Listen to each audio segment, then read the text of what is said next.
Hi everybody, and welcome to Painting Your Prayers with Pastor Sue. My name is Sue Trowbridge, and I've been an open and affirming United Methodist pastor for 25 years.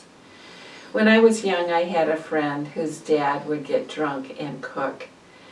And one time he was baking a cake, and the cake was supposed to bake for 35 minutes. So after 20 minutes, he opened the oven up and took the cake out and stirred it.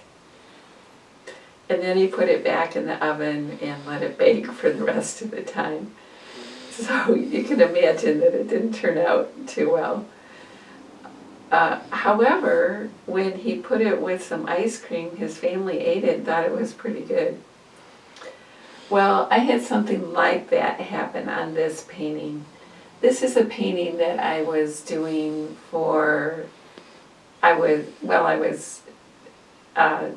I was painting the painting, I was praying for a friend who asked me to pray for her niece who is addicted to alcohol and has a teenage daughter. So this represents the niece and this represents the teenage daughter. And all the time that I was working on this painting, I was praying for this niece.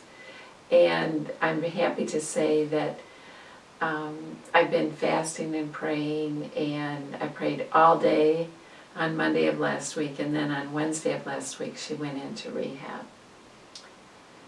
Well, while I was working on this, it has 4 coats of paint on it, and I was working on this area here, and there was some paint that was not dry, and I rubbed it with my thumb.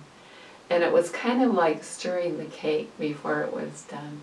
It left a mark. Now, it doesn't show in certain light. So I thought, do I repair it? Do I do a 5th coat of paint on it?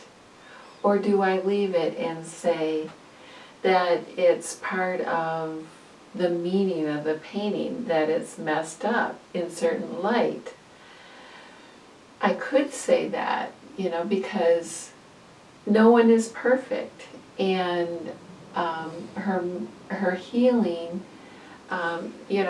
even though she is in rehab, she's going to make a mistake at some point in her life. Hopefully not with alcohol, but she'll make some kind of mistake. So I could call it perfect, perfectly imperfect. It's not really my nature to do that though, because I'm kind of OCD about my paintings. So unless someone decides that they want a perfectly imperfect painting and are willing to pay for it, I am probably going to repair it. But I wanted to point out that we are not perfect people, that Christ has made us perfect through forgiveness, and that we are perfectly imperfect, and that we can love one another perfectly even though we are imperfect. Even though I don't feel that way about my art. Thank you for joining me, and I hope to see you next week.